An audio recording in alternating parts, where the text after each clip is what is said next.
to change it because they were too scared to lose what? They've already earned 20 or 40 million, like I've said. There is no point in playing past a certain point because of it. Last 3 chapters, which I believe will be the Emperor, the Snake Lady, and Obelisk. Now, it might be hard to believe that a company who earned $20 to $40 million in their first season is in a collapse. Now, I'll explain as we go. In this talk, lack of a better word, we're going to discuss why Last Epoch's pretty much creating its own collapse, and what it could change to actually fix it, and why they probably won't unless a large body of players stop playing. Now, first we'll talk about the actual reasons of why things are a success or not, in my opinion, as far as this genre. Now, replayability is obviously the key aspect. People finding it interesting and all that ties into the replayability, but it's got the graphics and artwork that is fine for the genre and its own little niche. So as far as all that, it should do fine if it changes some of the fundamentals. Now, as I said, it earned $20 or $40 million on launch. That is based on them saying that 1.4 million users logged in, and the standard price, as far as I'm aware, was around 35 American dollars for Last Epoch. So if you just take half of that, that's 26 million that they earned before expenses, and up towards 50 mil with everyone paying full price. Obviously, some of those login users were beforehand, but some of them would have given more than the 35 because they brought uniques and stuff to support as it was developing, which cost up to $1,000. So you can see that they have earned their money. Now, replayability, if we count the top games, we will count the Last Epoch, we will count PoE, and we will count D4. Or Diablo 3, because D4 is virtually turning into Diablo 3. Now, the replayability has to be endgame, purely because that's what you do repetitive to upgrade your character. This, we have echoes, the last PoE, we have maps and nightmare dungeons and some other things, but pretty much nightmare dungeons for Diablo. Diablo is stale and boring, and the same dungeon over and over and over again without any change is mainly why people don't like running that. It also is a side quest and all that rubbish that people want out. It's got other fundamentals with actual feeling powerful. Last Epoch does have issues in the power feel. I have a graph that's expertly done in paint that has an example of the actual replayability, but we'll discuss that in a second. PoE, you run the exact same map and you actually have a choice of running a variety of maps, but it usually comes down to running a handful. Why does this not feel the same as Nightmare Dungeons and Diablo? And why is Last Epoch echoes slightly better than Nightmare Dungeons? Because of the added stuff over the 10 odd years of PoE. The leagues have added little bit by little bit, and you interact with different things, and you choose, I'm going to go heist, sanctum, this, that, the other thing, and you can focus on a specific end game. That would be boring if you couldn't get that power and get the endorphins going and feeling good about your character because you're crushing content and you're reaching new limits, And then you can also go the boss way and go Ubers and all that. And now that the new PoE sort of way they've done it, they've bridged the gap so the power level, you feel like you're going up, up, up, up, up, up. Which is why Last Epoch is killing itself. Because they have deliberately said, we are going to introduce a damage reduction if you are too powerful for our bosses. We want you to do the mechanics and get good at the mechanics and beat the bosses because you've beaten the mechanics. That's fine.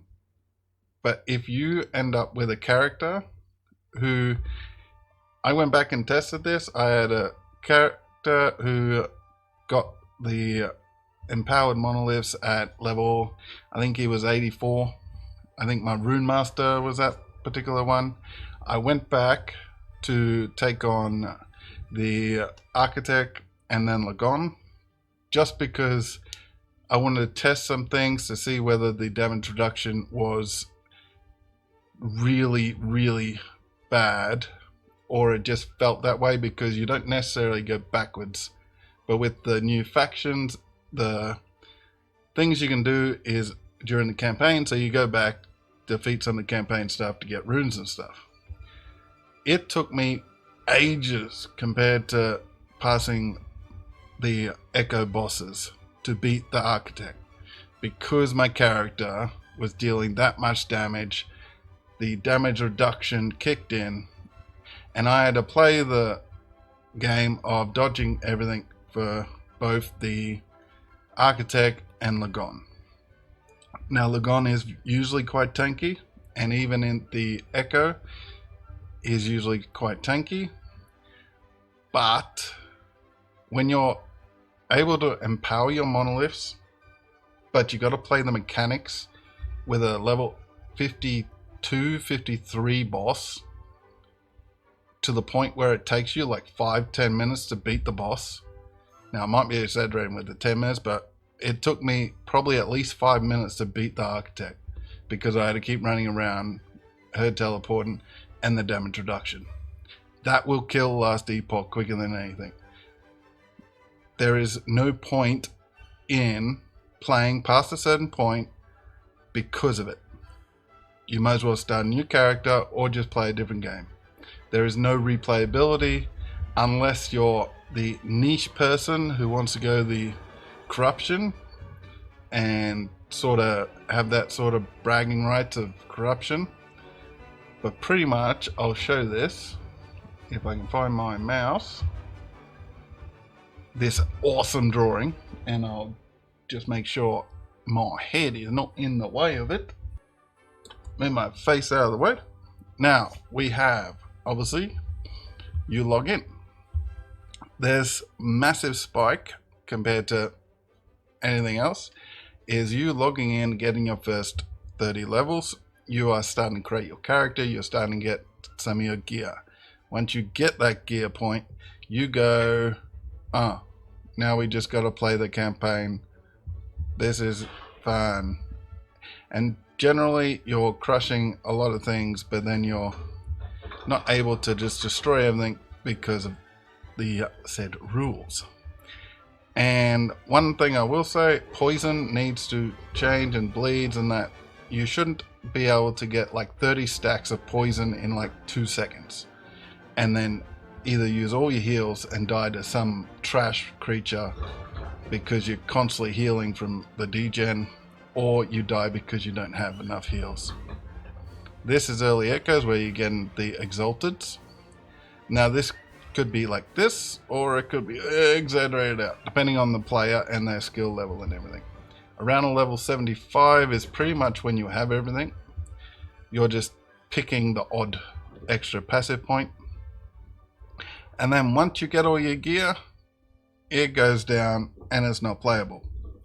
Because once you get to a certain point, depending on why you're playing, generally it's to test yourself, go as far as you can. It goes doosh and crashes because of the damage reduction. Now, in the next launch, they will be adding The last 3 chapters, I'll move my face across again. Last 3 chapters, which I believe will be the Emperor, the Snake Lady that you lose it last epoch to, and Obelisk, whatever that dude's name is, I can't think of it right now. And then you'll also get some sort of pinnacle bosses, which I assume will be Rye or one of them sort of, I would assume like an Uber version of Harriet, Rye and the Snake Lady. Snake God. The Snake Lady that steals the last epoch is different. So I assume they're going to add that. That's going to play a little tiny bit of replayability. And that all that noise is the cat running around destroying everything. That will come into a little bit of playability, but the damage reduction, pretty much once you reach level 50, there is pretty much no point in expecting you to just destroy everything. You can destroy little things, but you can't destroy the big guys or the bosses because of the damage reduction, which will then kill last epoch. You will play it. Content creators will do maybe 1, maybe 2 characters, depending on where the cycles are for the other games. The build creators will create probably 4 or 5 builds, maybe slightly more if they can find different things, or they add different uniques like they did with some of the stuff this time. It changes things up and you can create more content on it. That's the only reason why a lot of them played, was because they're waiting for PoE season to come out, and then now it's all PoE. Even last epoch has given up. They pretty much did a here's the cycle 1 in a nutshell, because they've given up and they know that they can't keep people going to PoE. And even if people have problems with PoE, they'll come back, probably play for a couple of weeks, their friends will get all the good gear and then carry them, and they'll go back to PoE and be carried by their friends. So there's no hope really the last epoch at the moment. They need to change the damage reduction. I believe some of the ailment stuff, I think resistances should be slightly stronger, and ward should be less strong. The frightening thing also is they needed a survey from 70,000 people roughly to say anything that is broken in the game should be fixed as soon as it can be fixed, not next cycle. Now this does come from, I believe, the fact that some of the devs have said that they are pro cheats in other games, not this game, but have used cheats growing up playing games. That mindset does not work, in my opinion, as a developer, because you expect people to either get boosted, either pay to win or anything like that to get past, or they'll just rely on other people getting the stuff, not necessarily RMT boosting, but getting boosted by friends, or just playing with people that are better. So it's pretty much boosting, but not boosting. I'm sure you understand what I mean. Now, if it goes down that road, we'll end up in Diablo 4 territory, which Diablo 4 is pretty much turning into Diablo 3. They're just going base level until the expansion. And then once the expansion comes out, it'll probably be like the Necro expansion for D3.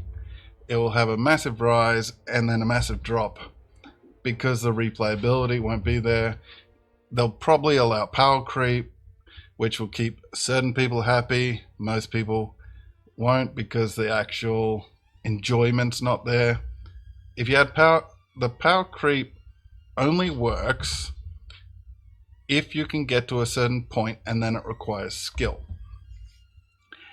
If they decide Say the pinnacle bosses, they want 10% of all the player base to actually be able to do it.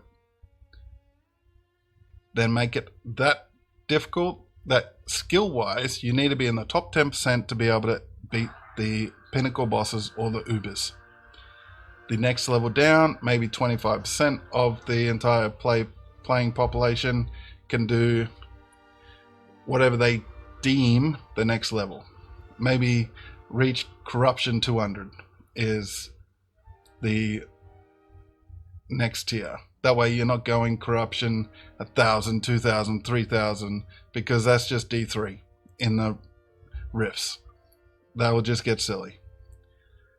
So you end up corruption 200's a top level corruption, and corruption 2 to 500 is where your 25% players can reach. Then 50% of the players can empower the monoliths, and then 85% of the players can get around their empowerment, depending on where you want. If you want 100% to empower it, I think that's wrong. Everyone should be able to in time. But if you can go from login to empower without much requirement for a skill gap, that's where the replayability is not going to be there, because the higher tier players won't go there. That's why PoE keeps upping the higher tier. They want the higher tier things to be unattainable by a lot of people without investment of time and effort, or look at different resources, go to different people and check out people's streams or builds, or talk to the communities. And they rely on the community helping the community to get to that level, even if it's slightly hand in pocket, making sure that people get paid sort of thing. But it increases the community and the amount of things that people are doing, and they talk about it and all that. Last epoch, no one's talking. People want this, that, or the other build, generally because those builds were broken up until recently, because they refused to change it because they were too scared to lose what? They've already earned 20 or 40 million, like I've said. What are they scared of? I don't know. They were just scared because their launch was bad, because they didn't actually have the systems in place to do the information coming and going properly and processing it in timely fashion. And now they do. So I assume next launch it will just be lag due to amount of people, which I assume will increase from almost 300k to 400k if they finish the campaign, get the pinnacle bosses, and drop the damage reduction. If they don't drop that, everyone will go, okay, I'm only playing to like level 85, empowering my thing. I might do some corruption just to go, yeah, I went to 200, got my blessings. And then they'll just go, yep, when's the next season of PoE? Oh, I can go play D4 and then say how bad it is. And they'll be pretty much where Last Epoch sits for its entirety. Hopefully they do change things, and it doesn't take 70, 100, 200,000 people saying the exact same thing, drop their damage reduction, for them to actually do it. If they just drop that, the replayability actually goes up a lot, because there's a reason to build, and you're smashing all the bosses, and you're going through corruption, and you're reaching a point where you actually can't get past without better stuff or more skill. But that's my opinion of why Last Epoch is pretty much causing its own downfall. What's your opinion? Stick it in the comments. And if you wish, there is super thanks where you can donate to help the channel and myself, and the links to all my socials. But have a good one, and goodbye.